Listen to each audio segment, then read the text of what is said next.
guerra das tarifas fez estalar o verniz na Casa Branca, levando Elon Musk a chamar burro que nem uma porta ao principal conselheiro de comércio de Donald Trump. E este é só o exemplo máximo de uma divisão que já se faz sentir entre a base de apoio do presidente dos Estados Unidos. Quem não está a gostar mesmo nada do caminho seguido, que teve impacto nas bolsas em todo o mundo, são os multimilionários que ajudaram a levar Trump à presidência. Com ironia, deve dizer-se que os dramas do mundo não parecem ter afetado o otimismo com que os líderes partidários se apresentam na pré-campanha. Os debates começaram e começou a caça ao voto útil. De que ninguém quer falar é de más notícias.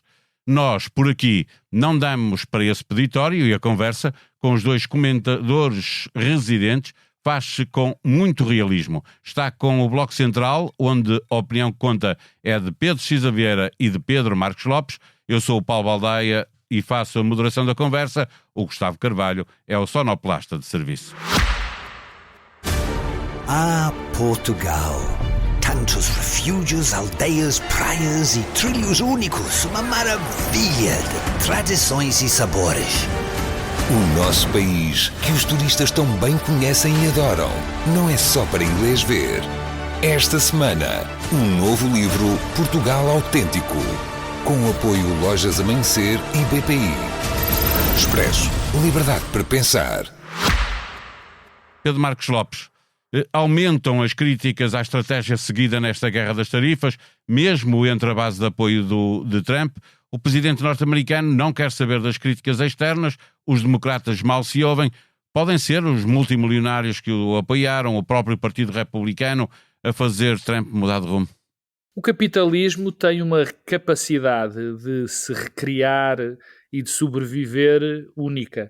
Eu lembro-me que um célebre livro, que depois foi transformado também que está no YouTube a propósito, do Robert Reich, um homem que foi secretário de Estado da Educação de Bill Clinton e que deu uma excelente palestra aqui em Portugal, no ISCTE, aqui há 3 ou 4 anos, tinha um livro que se chama, e esse vídeo que se chama Saving Capitalism from Itself, ou Itself, não interessa, que dizia que era preciso salvar o capitalismo dele próprio. Mas também dizia uma coisa muito interessante, é que são os capitalistas, é o capitalismo que sempre reforma o próprio capitalismo. E, portanto, eu tenho, enfim, dentro de um determinado pessimismo quase existencial face à condição humana e face àquilo que o dinheiro representa em função, o que representa para as pessoas, com esse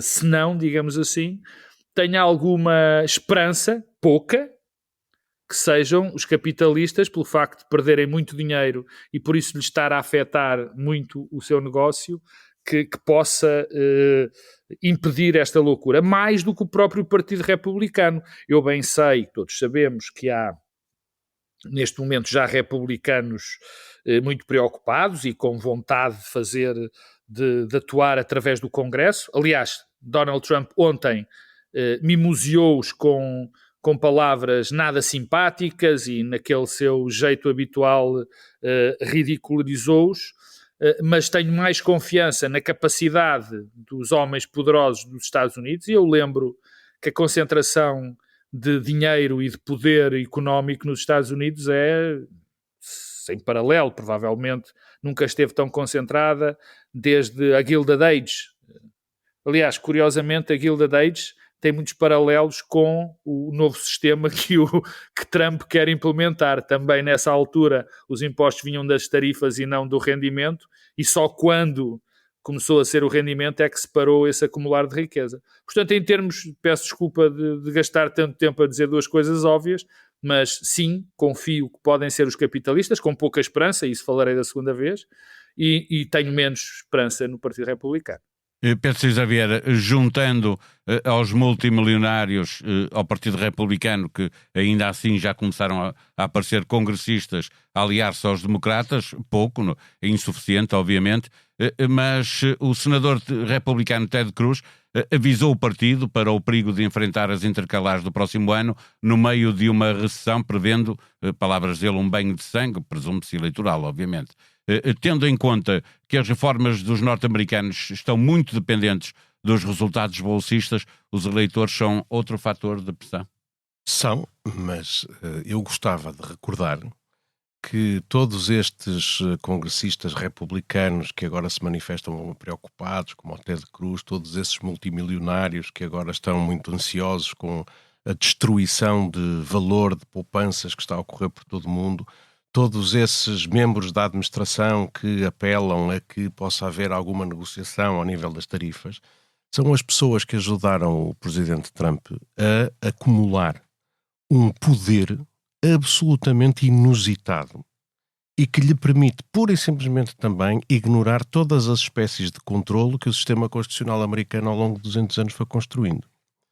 E, portanto, o Donald Trump está a revelar-se aquilo que, aos olhos daqueles que o incensavam e que julgavam que ele seria um instrumento de prossecução das suas agendas, como aquilo que verdadeiramente é.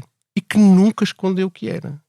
Aquilo que se está a passar faz lembrar, com as devidas distâncias, aquilo que se passou em 1933, quando todos os grandes industriais alemães, os membros das Forças Armadas, o eleitorado de classe média desconsolado com a situação de crise que se vivia, acolheu e deu todo o poder e concentrou todo o poder no chanceler, que na altura se chamava Adolf Hitler, e depois ficaram muito surpreendidos quando ele começou mesmo a fazer as coisas que já há 10 anos vinha prometendo. E, portanto, eu acho que todos os eleitores serão seguramente pressão, etc., mas eu acho que a gente convém não se esquecer que o Donald Trump tem feito tudo aquilo que prometeu, e uma das promessas que fez é que os americanos nunca mais iam ter que votar se o elegessem. E, portanto, aquele tipo que disse que ia fazer tarifas que ia destruir a ordem internacional porque os Estados Unidos vinham sendo abusados e roubados e violados e pilhados, ele que está a fazer exatamente aquilo que disse, tal como prometeu concentrar em si todos os poderes da administração executiva, tal como prometeu invadir o Canadá, a Groenlândia, tomá-la pela força, ou ocupar e o Canal Canadá. do Panamá, e portanto, etc. Eu tenho dito, vocês sabem, há vários para meses, levar a sério, que é mesmo para levar a sério. E acho que, neste momento, ele está determinado a fazer aquilo. Porque quer dizer, nem pensa em encontrar um plano muito sofisticado e uma grande estratégia para isto ou para aquilo, ou para isolar a China. Não. Isto é mesmo um homem narcísico e louco que está a fazer aquilo que prometeu. E esta gente que agora... se isto não fosse tão trágico e tão mau para o mundo, dava-me vontade de rir que estes multimilionários que diziam que aquilo é que era preciso e que a Kamala Harris era uma defensora das ideologias woke, agora estejam a ver que afinal ele é mesmo mau. Já vamos para a questão económica e financeira, e ela importa porque o mundo está de facto numa grande turbulência. Pedro Marcos Lopes, no meio da guerra que se vai vivendo na administração norte-americana, já podemos dar como certo que a primeira vítima será Elon Musk? Bem, eu recordo que Elon Musk não faz parte da administração, é assim uma espécie de um zombie que por lá anda, mas sim, será a vítima. Mas se me permites, há uma nota ou duas que eu quero dizer sobre aquilo que o Pedro Cisa Vieira disse. A primeira é que há algumas alterações, eu conheço a tese de que isto é muito parecido com o que se passou na Alemanha dos anos 30. É verdade que sim, é verdade que os grandes industriais alemães estiveram por trás de Hitler. Também, enfim, em título de curiosidade, devo recordar que alguns dessas corporações que estiveram por trás de Hitler continuam a ser grandes corporações na Alemanha, mas isso, enfim, agora não interessa nada. Há uma diferença, e essa diferença pode ser substancial e importante. As fortunas alemãs e essas grandes empresas alemãs e esses impérios eram sobretudo impérios muito localizados, impérios económicos muito localizados na Alemanha, naquelas zonas limítrofes, não eram propriamente nem aqueles impérios económicos como a Companhia das Índias por todo o lado, ou como agora são estas forças económicas americanas, que são impérios económicos completamente globalizados. E é interessante perceber, enfim, da família do Walmart, que têm sido os primeiros a refilar entre enormes aspas, antes com esta política.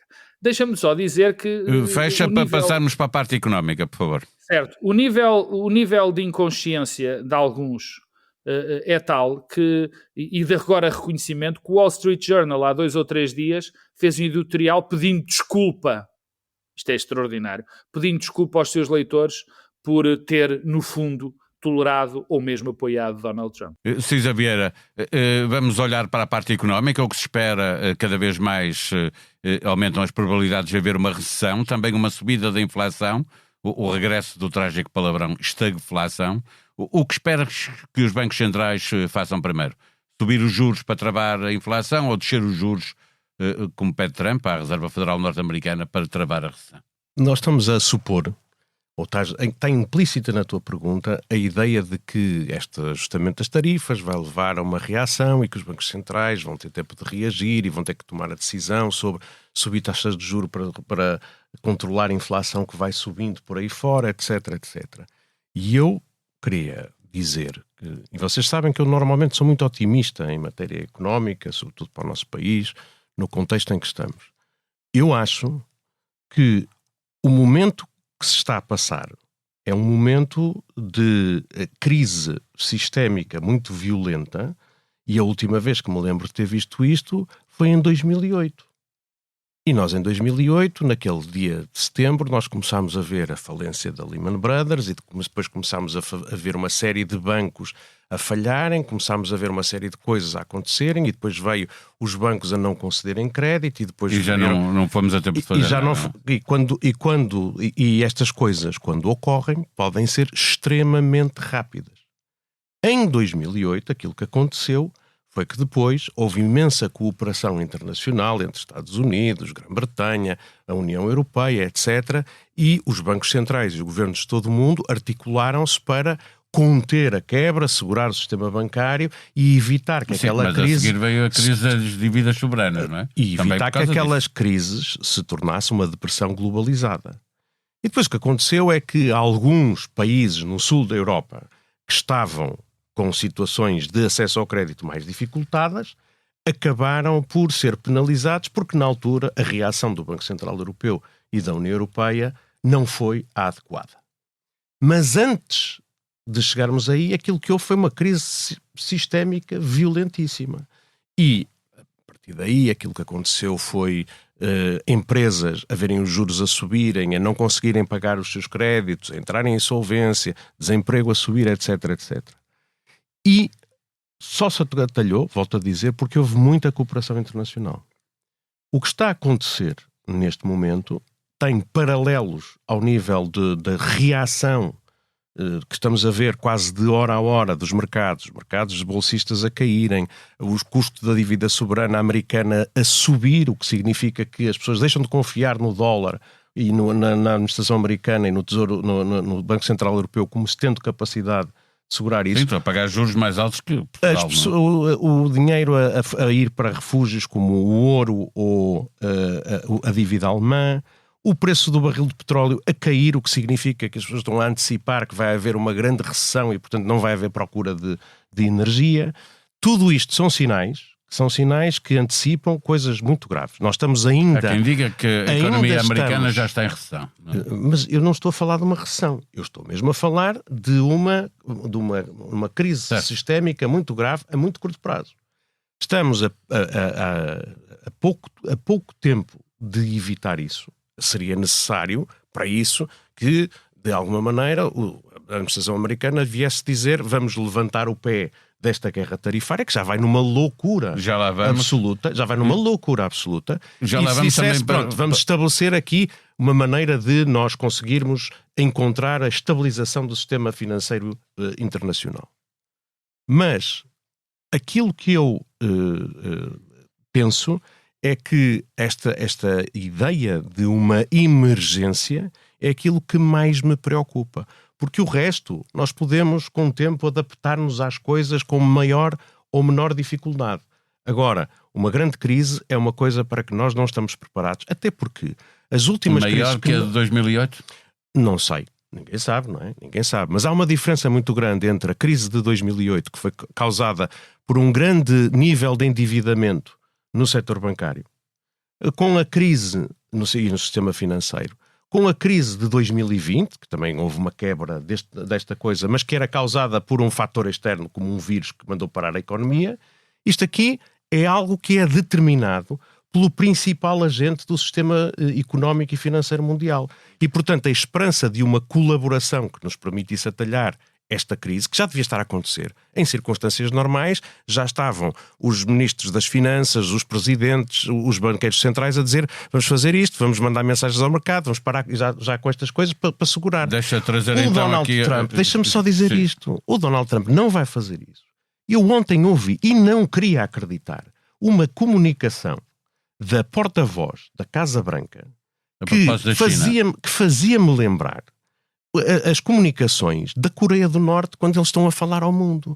O presidente Trump que pôs termo a esta pilhagem e agora já toda a gente está aqui, todos aqueles que nos roubaram agora estão aqui a vir pedir, a bater à porta, a querer fazer negociações, 70 países já fizeram e tal. Os outros presidentes eram uma desgraça, mas este homem vai nos salvar. O problema é que depois existe a China, não é? Isto, portanto, não, mas deixa-me trazer o Marcos Lopes para aqui. O que estou a dizer já pegas também nessa parte. Estamos muito próximo de alguma coisa muito séria.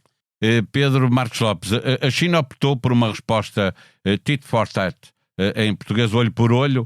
A União Europeia está a procurar levar as coisas pela via da negociação. Em teoria, a União Europeia parece estar a fazer bem, na prática, é a linguagem que Trump entenda? Olha, deixa-me começar por dizer que eu acho que nem eu nem ninguém tem nome para aquilo que eu acho que vai acontecer. Porque o que está em causa é muito mais do que uma crise. Tanto aquilo que aconteceu mesmo em 1929, como aconteceu em 2008, são fenómenos dentro do próprio sistema. Ou seja, foram desequilíbrios que foram causados, não vamos agora fazer esse tipo de análise, desequilíbrios que são causados dentro da lógica do próprio sistema, que depois faz implodir uma determinada área do sistema que afeta todas as outras áreas. O que nós temos aqui, o que nós estamos prestes a viver é diferente. E, na minha opinião, muito mais destruidor.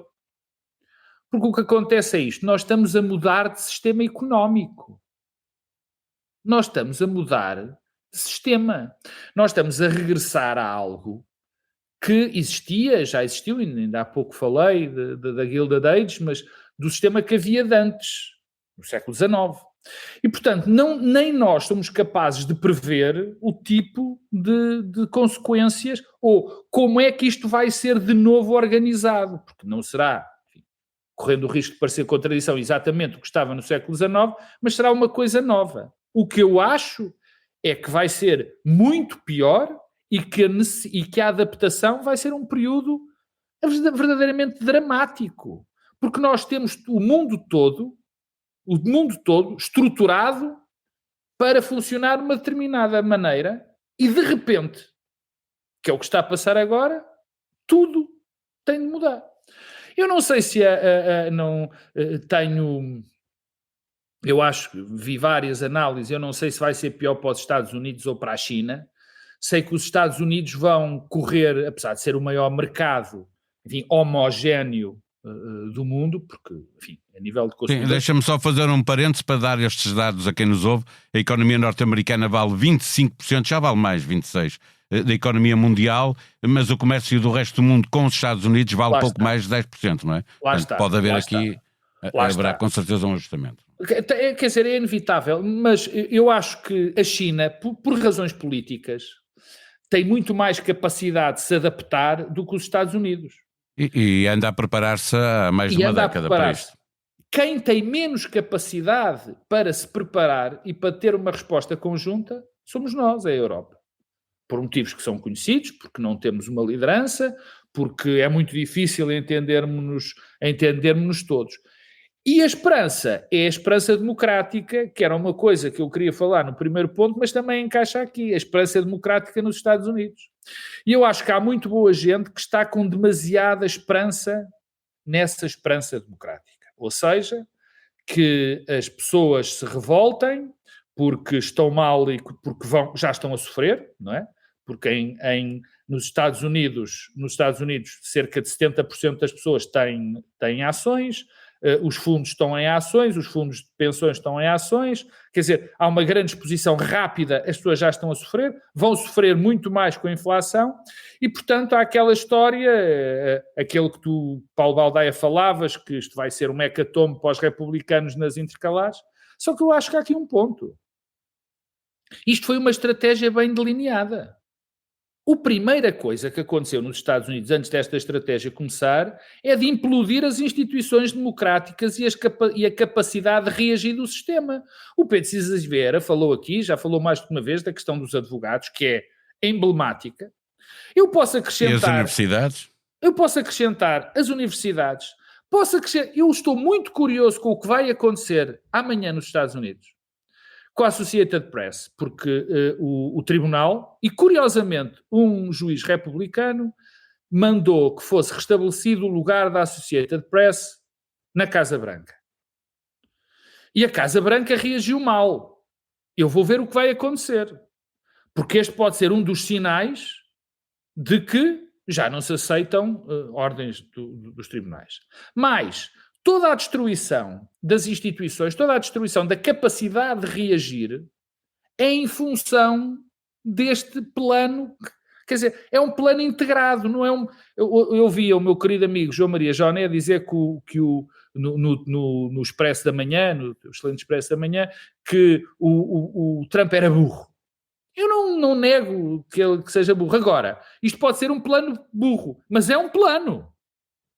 Pedro, deixa vir a conversa para aqui. Nós estamos já agora para situar quem nos ouve na forma como estamos a gravar este episódio. Eu e o Pedro Cisa Vieira estamos num estúdio em Lisboa. O Pedro Marcos Lopes está a gozar a vida lá em cima no Gerês e, portanto, é mais difícil fazer a comunicação. Pedro Cisa Vieira, os Estados Unidos deixaram de ser de confiança. É dos livros que recuperar a confiança demora muito mais tempo do que perdê-la, não é? A Europa deve procurar mercados alternativos, já que também já começa a haver preocupações com a invasão de produtos chineses, porque eles prepararam-se, as indicações, as análises que são feitas agora, é de que a China se preparou para que isto acontecesse.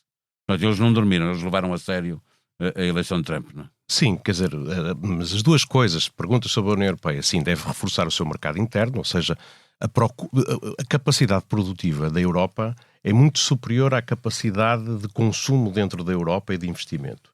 E isso é que tornou a Europa a maior potência exportadora do mundo e, portanto, tão dependente de um sistema internacional e de comercial que seja aberto e funcional. A União Europeia tem que fazer as duas coisas ao mesmo tempo. Tem que reforçar a procura interna com o apoio ao investimento, seja no setor da defesa, seja nas infraestruturas, seja até no aumento do consumo interno, porque houve uma espécie de vertigem austeritária nos últimos 20, 25 anos que fez com que, de facto, a procura interna não seja tão forte na Europa como é nos Estados Unidos. Mas também tem que encontrar mercados alternativos e tem provavelmente uma possibilidade para o fazer. Volto a dizer, isso é o plano de médio prazo. Há umas semanas atrás estávamos a falar do tema da defesa, que a Europa tem que procurar fortalecer a sua defesa, a sua estrutura de defesa comum para ser capaz de dissuadir a ameaça russa, mas sabíamos que isso iria demorar algum tempo e o problema que tínhamos era uma janela de oportunidade para uma agressão russa enquanto essa capacidade não está feita, quando se perdeu a confiança nos Estados Unidos. Mas eu vou até mais longe. Nós estamos agora não só num tema de emergência, como estamos numa outra questão que eu queria falar relativamente àquilo que o Pedro Marcos Lopes referiu. Na verdade, se fizéssemos tu disseste, a China está preparada, a China pode... Há 1 ano e meio, ninguém diria isso. Há um ano nós estávamos a dizer que a economia americana era a mais forte do mundo, a mais dinâmica, aquela que tinha capacidade de se adaptar, de melhor receber as novas tecnologias, ter acesso a capital e que, portanto, estava a fazer um combate à ameaça chinesa de uma forma que não nos parecia possível. E, no entanto, agora, tu e muitos observadores estão a dizer que a China vai aproveitar-se desta coisa. Porque há uma ferida infligida aos pilares do dinamismo americano que esta própria Donald Trump está a fazer. Porque aquilo que fez, digamos assim, o sucesso dos Estados Unidos, a grande vitalidade, a grande capacidade de reinvenção, a grande abertura à inovação, etc., foram coisas que ele está a destruir. Em primeiro lugar, já falamos várias vezes sobre o último prémio Nobel da economia, da Aaron Acemoglu, que explica o sucesso e o dinamismo das economias através da força das suas instituições. Como ele diz, instituições inclusivas, abertas, dinâmicas, que assentam na capacidade de haver um Estado de Direito, das empresas poderem confiar que as leis serão aplicadas por tribunais independentes, que há instituições autónomas onde se faz investigação, como as universidades, ou que estão abertas a virem pessoas de fora, de outras culturas, que, digamos assim, trazem vitalidade e inovação. A Europa e o Canadá já estão a tentar aproveitar Claramente. Tudo aquilo que o Donald Trump está a fazer é a destruir as instituições inclusivas que fizeram o sucesso da economia americana e da sua sociedade e a transformar aquilo numa espécie de autocracia que, por muito que a gente diga que os autocratas são capazes de funcionar melhor, os homens fortes, os Putins, os Xi Jinpings, etc., na verdade nunca conseguem manter durante muito tempo essa sua capacidade de gerir. E, portanto, eu acho que esta ferida auto-infligida às instituições americanas, no fim, vai penalizar muito os Estados Unidos. Pedro Marcos Lopes, para fecharmos esta área e virmos aqui para a política portuguesa. Porque há aqui uma palavra-chave, tanto no que diz respeito à política interna americana promovida, enfim, este novo, se lhe podemos chamar, paradigma, e a política internacional. E a palavra é confiança. A confiança é algo que, quando se perde, leva muito tempo a reganhar. E a confiança, tanto no campo interno, ou seja, os agentes internamente, o povo, as instituições, deixam de acreditar umas nas outras e gera-se uma espécie de um colapso social.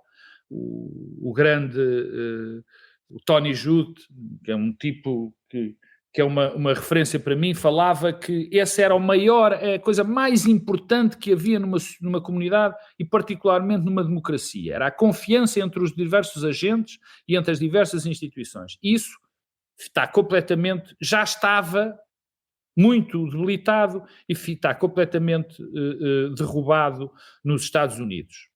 E depois é a confiança que é fundamental para a economia internacional funcionar, para os agentes funcionarem. Quer dizer, nunca mais, ou não se vai tão cedo, acreditar nos Estados Unidos. Quer dizer, nós temos os agentes económicos, os políticos, precisam do mínimo de confiança, de saber minimamente o que é que se vai esperar do outro lado.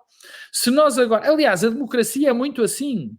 A democracia não é um sistema onde de 4 em 4 anos muda tudo. Não. A democracia é um sistema de 4 em 4 anos mudam algumas coisas, mas não as coisas essenciais. Vamos olhar para a nossa democracia, Pedro. Fecha, por favor. Posso avançar? Obrigado. Podes. Vamos com 5 debates. Faltam 25. Se contarmos que os 2 debates em que entram todos os líderes dos partidos com assento parlamentar, um na TV e outro nas rádios, faltam 26. E se os líderes do PSD e do PS aceitarem o frente a frente proposto pelas rádios, assim, aí é que dá 26. Portanto, com 5,31 é muito debate, se eles viessem a existir todos. Do que viram até agora, que avaliação fazem? Pedro Marcos Lopes. Olha, eu foram poucos os que vi, e no que vi 2 pessoas, vi 2 surpresas, pela positiva, vi algumas confirmações, mas do pouco vi, noto uma prestação muito, muito curiosa de Pedro Nuno Santos a tentar reinventar-se, coisa que já ouvimos várias vezes nele, mas vamos ver se agora é consistente, mas com uma postura que denunciou, sobretudo, menos a postura e mais a estratégia. A postura também foi importante, mas a estratégia foi muito interessante e que nos diz que ele está claramente com um discurso centrão, digamos assim, um discurso próximo do nosso, do Pedro Cisa Vieira, uma coisa próxima do Bloco Central, pelo menos naquilo que ele exprimiu no debate com a Mariana Mortágua. Depois, enfim, há o plano económico, mas tu falas-me já vamos às propostas debates. do PS. Depois, claro, só para abrir com os debates. Depois, Paulo Raimundo, que é uma surpresa absoluta no debate que teve com Luís Montenegro, onde não parecia o mesmo Paulo Raimundo de há um ano, e nós agora temos a referência há pouco tempo, onde foi muito combativo, bem preparado, com outro tipo de postura, surpreendeu-me. Também o resto foi o costume, quer dizer, Luís Montenegro está visivelmente nervoso e com muitas dificuldades em responder aos problemas de Spinum Vivas e afins, repete aquilo que vai ser o seu mantra na campanha, a questão dos resultados económicos e da distribuição do dinheiro, e é absolutamente legítimo. E depois uma coisa absolutamente execrável que eu tive o desprazer de ver ontem à noite, que foi um indivíduo desesperado que acha que está a perder o pé, que é o André Ventura, e que se está a tornar, que vem recuperar toda uma série de fantasmas absurdos e que destruidores dos mínimos consensos. Eu fiquei verdadeiramente envergonhado de sentir que aquele indivíduo, quando fez o debate com o Rui Tavares, era português como eu, e isso, lá está, também não é surpresa nenhuma. Pedro Cisa Vieira. Bom, quer dizer, eu confesso que não vi nenhum debate, tenho acompanhado assim o que por lá tem dito, com a filtragem da comunicação social. Vês os debates sobre os debates? Vejo, nem isso, mas confesso que não vejo. Sobre o programa eleitoral do Partido Socialista... Está muito cavaquista o Pedro Cisa Vieira. Sobre o programa eleitoral do Partido Socialista, aquilo que eu acho que é mais importante... Já passei, só para situar, para situar quem nos ouve, o Pedro Cisa Vieira tem a agenda, tem acesso ao alinhamento, e o que vem a seguir, ele está a vê-lo, e o que vem a seguir passou. Siga. Não, mas eu não tenho muito a dizer. Sinceramente, eu não tenho... da tua estratégia ainda bem que me pergunta isso. Isso, e segue para a frente. Não, mas eu na verdade não tenho muito para dizer sobre os debates. É legítimo. Acho que vamos para o programa do PS. É um formato de discussão que eu acho bastante pouco interessante. Não tenho interesse nenhum em ver discussões entre alguns protagonistas e, portanto, acho que a nossa atenção precisa de se concentrar nas coisas importantes. E sobre o programa eleitoral do Partido Socialista, que é uma coisa importante, porque é um partido que é de governo e que é alternativo ao programa do governo do atual governo. Queria dizer que acho que há lá um parágrafo muito importante e muito sério, que é aquele em que diz que, depois de fazer o cenário macroeconómico, que suporta, digamos assim, o exercício orçamental que fez, de maneira séria, como aliás desde 2015 o Partido Socialista tem vindo a fazer, que diz, estas são as nossas propostas e as consequências orçamentais são estas e achamos que podemos manter isto com uma trajetória de contas públicas adequada. Na verdade, o parágrafo mais importante que lá está é aquele que diz tudo isto pode ser posto em causa porque a conjuntura internacional é extremamente volátil e, portanto, nós não sabemos se vamos ter condições para concretizar isto tudo. E eu acho que isso é que é importante, porque, na verdade, eu tenho a convicção... Sim, esta primeira parte do nosso debate aqui aponta para isso. Não? Repara uma coisa. Eu fiz parte de um governo que tinha um programa extraordinário, assente em 3 pilares, que era o combate, os 3 desafios estratégicos do país em 2019, que era o desafio demográfico, o desafio ambiental e o desafio da competitividade e da economia. E a seguir apareceu a Covid. E nós não sabíamos nada sobre aquilo que era o agente causador da doença, como é que se tratava aquilo, quando é que íamos ter uma vacina, o que é que era preciso fazer para conter a transmissão. E tivemos que andar a navegar um pouco à vista. E nestas alturas, interessa-me menos saber quais são as medidas e os programas que os partidos estão a fazer, porque eu tenho a profunda convicção que tudo vai mudar muito rapidamente e vai exigir escolhas muito decisivas, muito rápidas. E, portanto, a mim interessa-me mais a capacidade e o temperamento de quem esteja à frente da governação do que propriamente daquilo que dizem que vão fazer em matéria de habitação, disto ou daquilo, porque, sendo essas prioridades do país, às vezes a comunidade tem que reagir a desafios muito maiores. E portanto, eu acho que quando estamos a olhar para o futuro governo, nós devemos menos pensar quais são as histórias que eles nos estão a contar e muito mais assim. Se acontecerem coisas muito sérias, como por exemplo a Covid, eu confio mais nestas pessoas ou naquelas. Estas pessoas têm a experiência de gerir crises, de responder a emergências, de estarem confrontados com um país inteiro a solicitar atenção e a querer que se acorra às prioridades e manter a cabeça fria e saber o que está a fazer, ou são umas pessoas que andaram aqui a fazer promessas e andaram só até o momento a navegar a boa onda. Isto é que para mim vai ser mais decisivo na altura de votarmos, até porque provavelmente na altura das eleições o cenário macroeconómico e internacional vai ser outro completamente diferente daquele que temos agora. Pedro Marcos Lopes, para já olhar para o programa do Partido Socialista e perguntar-te se o PS beneficiou de ter posto todos os outros a discutir o seu programa, se ganhou alguma centralidade com isso. Sempre e tem algumas propostas discutíveis, mas que tendem a pôr as propostas do Partido Socialista no centro do debate, particularmente a questão do IVA zero para produtos básicos. Acho importante, aliás, uma medida que, se fosse outra altura das nossas vidas em comum, vale da nossa vida em comum, sim, nós todos, valia muito a pena analisar, porque é uma medida altamente ideológica e uma medida que vem ao arrepio do que tem sido alguma prática do Partido Socialista. Este preferir dos impostos diretos contra os indiretos, ou vice-versa, aliás, é muito interessante. Mas deixa-me reforçar algo que eu tinha aqui também preparado, curiosamente, que é o seguinte: a questão da personalidade põe-se hoje, a personalidade do líder, a capacidade do líder, a avaliação do caráter do possível líder, é crucial, é fundamental nestas eleições. E porquê? Isto passou de nós termos, como diria o presidente Marcelo Rebelo de Sousa, que anda, infelizmente, muito calado, ou felizmente, não quero fazer essa avaliação agora neste momento, mas passamos do debate sobre, enfim, o perfil ético do primeiro-ministro para a necessidade da avaliação das capacidades de reação face a problemas que nós não sabemos quais são, que é preciso ter. Quer dizer, neste momento está muito mais em causa, eu concordo inteiramente, também a minha linha, concordo inteiramente com o Pedro, e era também essa linha que trazia, face ao que temos hoje, face àquilo que está a acontecer.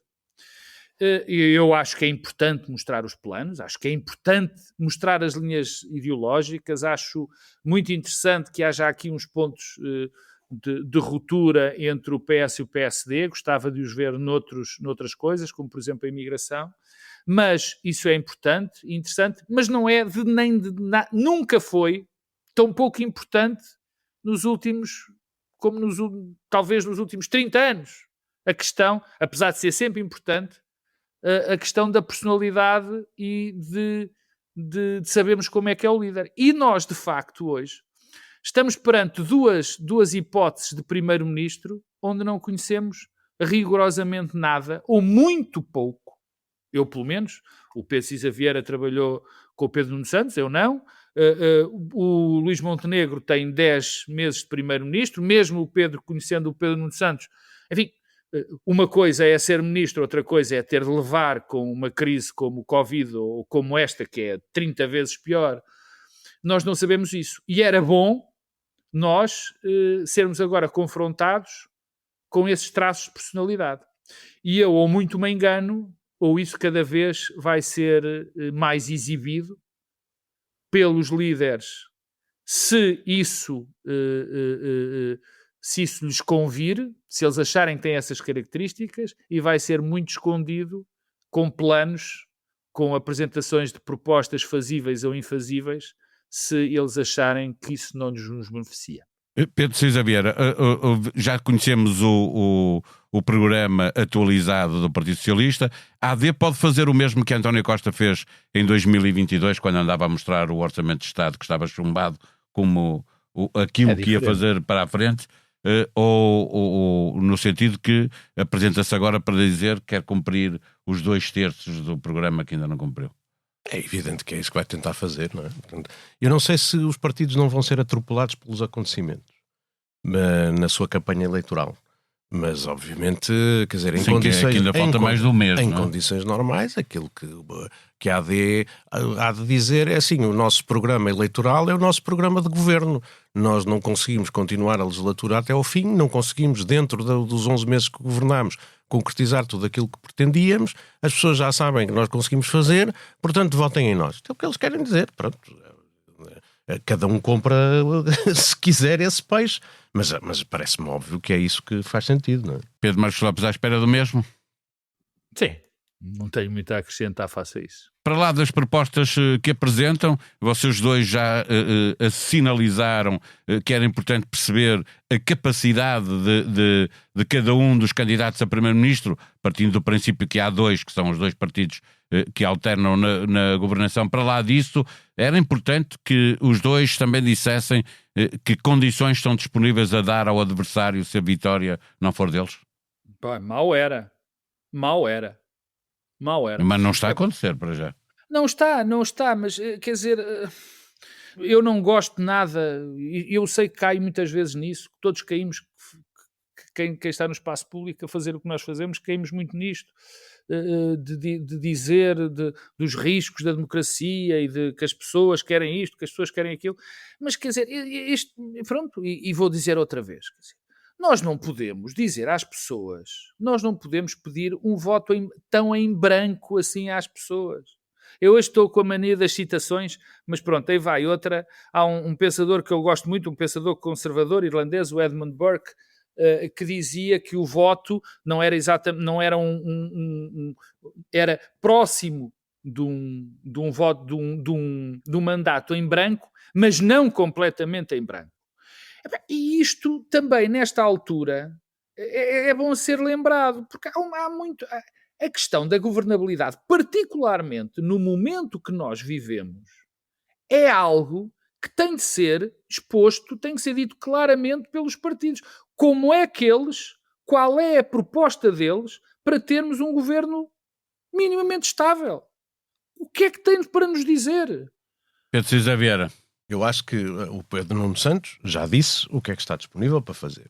Já disse que entende que os dois principais partidos devem comprometer-se a que, no caso não saiam vencedores, devem comprometer-se a não rejeitar o programa de governo, a não votar moções de censura e a aprovar pelo menos o primeiro orçamento. Já disse isto, não tenho que dizer mais nada. No entretanto, também já disse que ia abrir uma comissão parlamentar de inquérito que levou à admissão do Primeiro-Ministro. O que eu estou a dizer é, o Pedro Nuno Santos já disse e foi claro. Do outro lado ainda não ouvi. Segunda coisa. Do outro lado ouvimos o Ministro da Presidência dizer que ninguém quer as condições de reciprocidade. Pronto, eu gostava de ouvir o Primeiro-Ministro e candidato a renovar esse cargo a dizer alguma coisa nesse sentido, ou pelo menos com a mesma clareza com que eu vi do líder do Partido Socialista. Vamos passar para a campanha eleitoral e para o voto útil. Pedro Nuno Santos entrou nos debates a dramatizar o voto útil. Já o tinha feito na entrevista à SIC com os 200 mil votos no LIVRE o ano passado que permitiram a vitória da AD. Repetiu o desafio aos eleitores de esquerda no debate com Mariana Mortágua. Falta agora o PCP.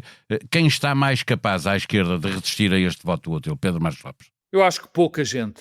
Eu acho que nem o LIVRE, nem o Bloco de Esquerda. O apelo ao voto útil do lado esquerdo é muito forte. E as razões do Pedro Nuno Santos são boas. É que ele ficou a muito poucos votos de ganhar as eleições e de ser ele a fazer o governo. E o facto de fazer o governo faz toda a diferença. De ganhar Mas a maioria vai estar à direita, frente. não é mesmo, não é? De acordo, mas faz toda a diferença. Sim, mas a direita não se entende para uma geringonça. Pelo menos com... Ora bem, claro. Portanto, com mas Montenegro. até por aí. Mas vai depender muito da capacidade do Pedro Nuno Santos mostrar à esquerda que é uma alternativa que vale a pena concentrar os votos nele. E, no fundo, o Montenegro, o Pedro Nuno Santos tem aquele cobertor curto. Quer dizer, se por um lado, como fez no debate, como Mariana Mortágua, mostrou-se centrista, atlantista, pró-europeu, pró-rearmamento, se por outro lado deu sinais mistos no programa, mas toda a sua estratégia parece estar a inclinar para o lado direito, está a contar também em fazer, está a tentar também fazer, e é aí que o cobertor diminui, a fazer o discurso à esquerda. Mas isso, no fundo, é um regresso àquilo que foi sempre o Partido Socialista. A única coisa que divide é que, na altura, quando fazia este discurso, a esquerda era maioritária e agora a direita é largamente maioritária. E, portanto, esse discurso vai depender muito dessa dramatização, das pessoas perceberem que, ou melhor, o resultado do voto útil vai depender muito da dramatização, da percepção da dramatização sobre o que é ganhar ou não ganhar as eleições. Contribui muito as sondagens para esse resultado. Contribui, mas há outra coisa que contribui. Deixa entrar o Pedro Cisa Vieira. Não, deixa-me só acabar. E foi por isso que Pedro Duarte disse que não queria, que não havia condições de viabilizar o governo do Partido Socialista.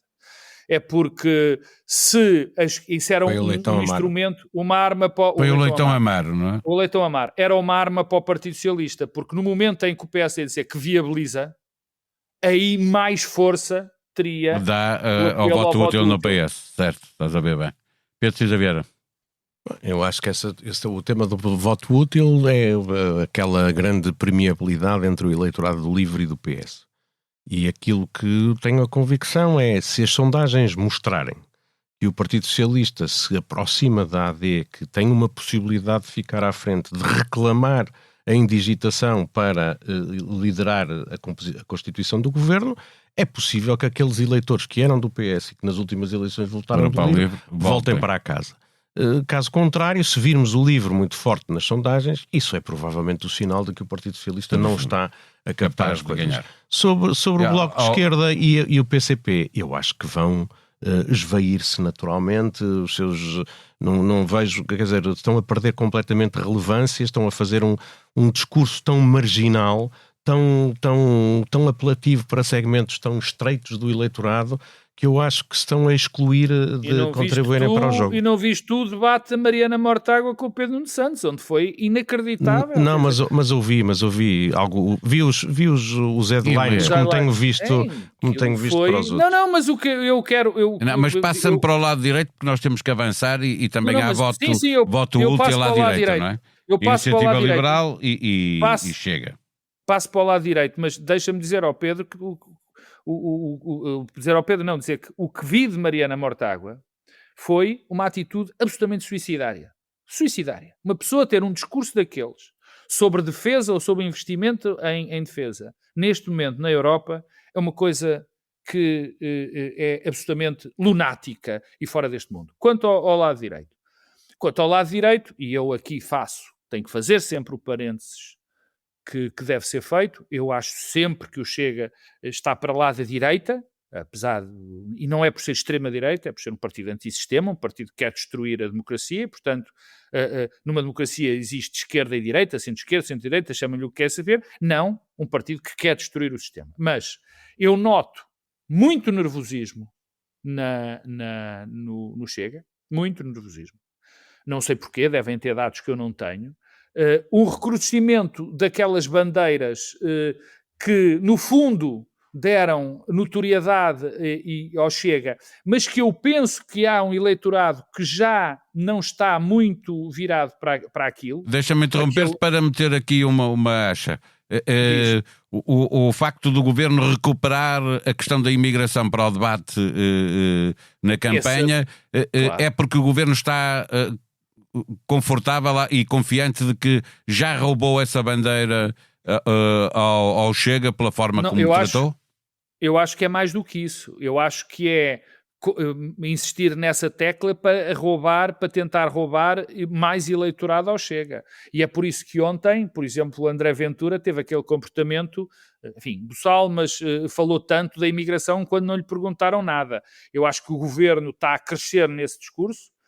O que o Leitão Amaro ontem fez é verdadeiramente lamentável, mas isso é outra história, podemos falar disso noutra altura, se é que tivermos tempo para isso, mas acho que isso é o contrário, acho que o governo ainda está a insistir mais nessa tecla para tentar roubar ao Chega, e eu vejo que o Chega está nervoso com esse discurso.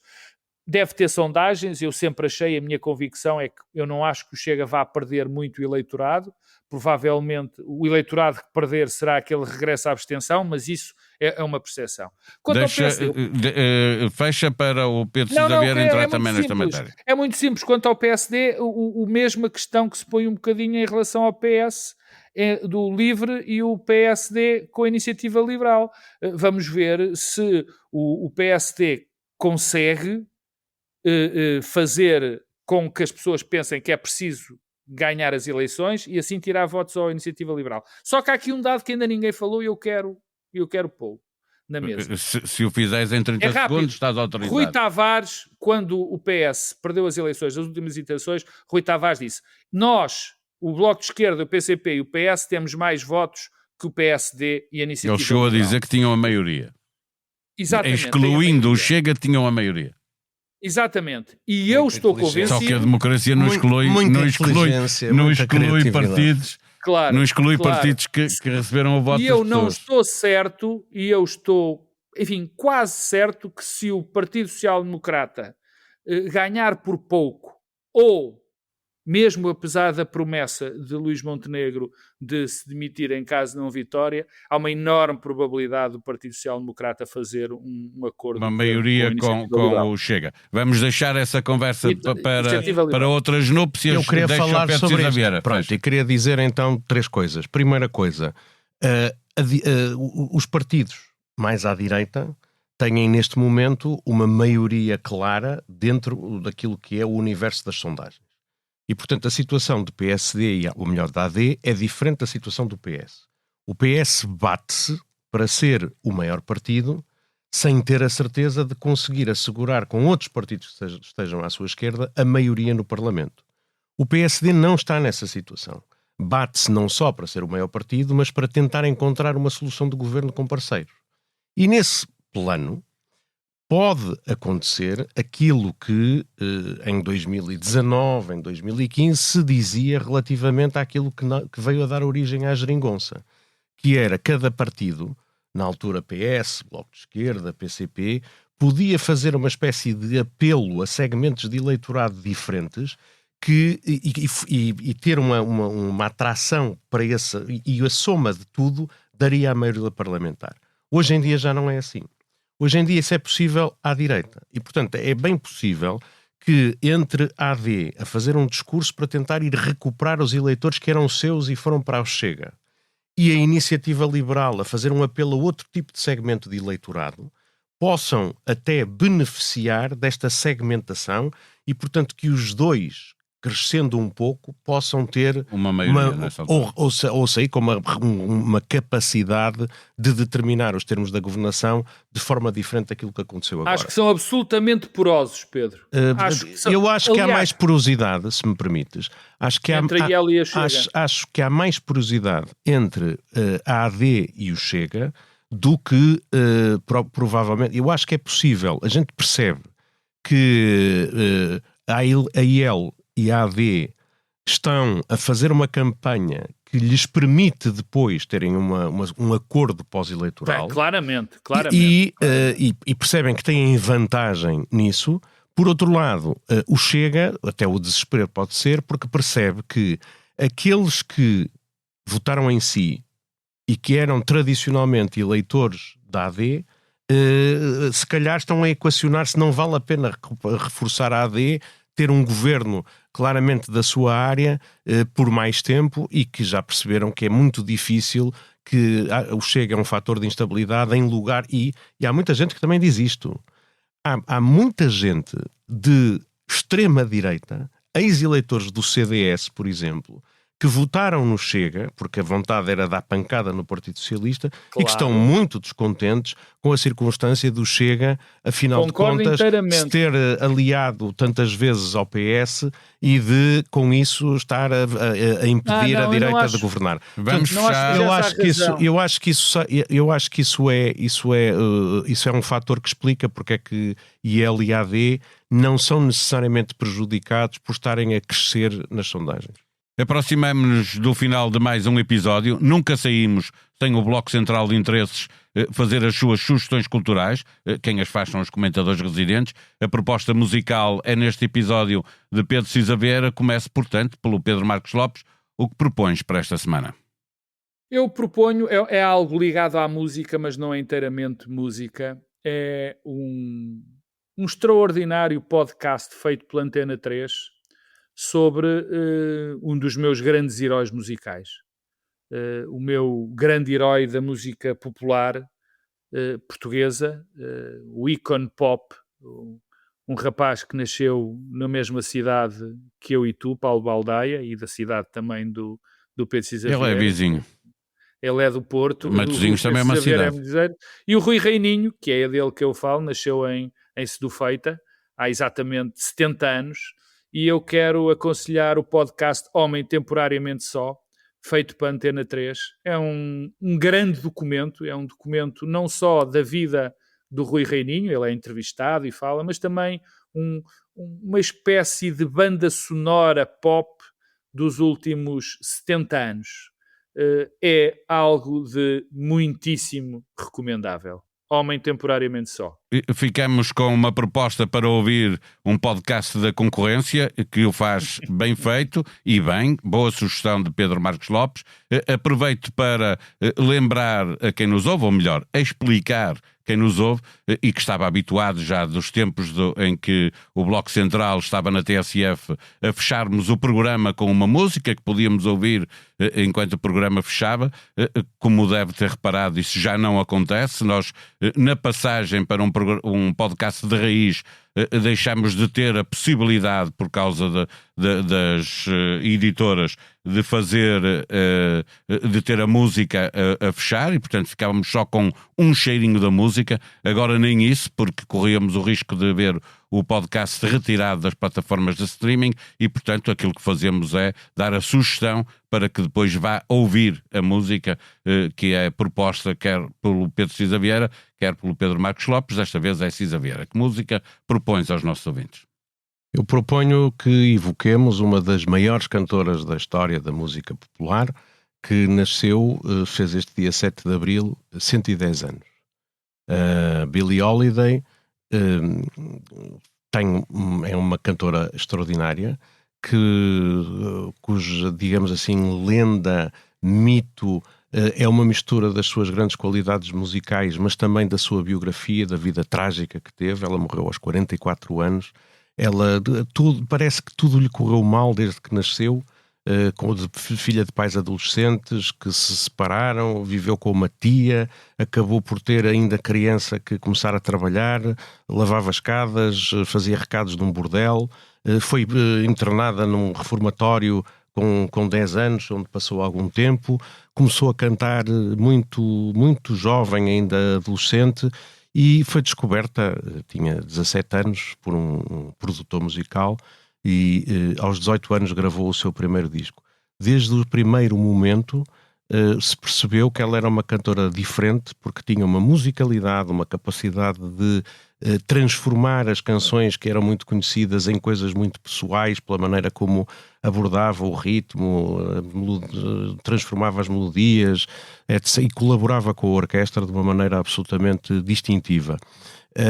Acabou por sucumbir num final de carreira onde, apesar já muito afetada pela droga e pelo álcool, ainda assim as gravações próximas do final de vida são coisas de ainda hoje partir o coração.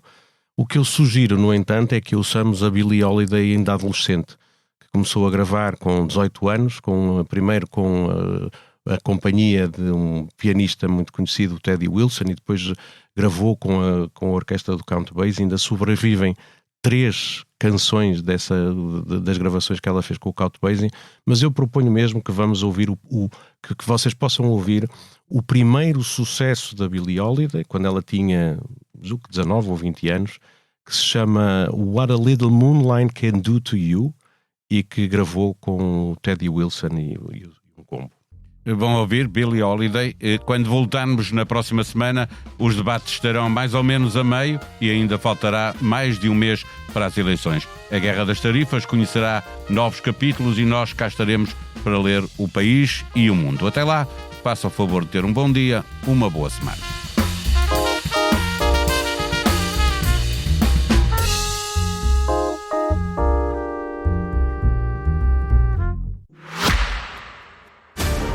Ah, Portugal!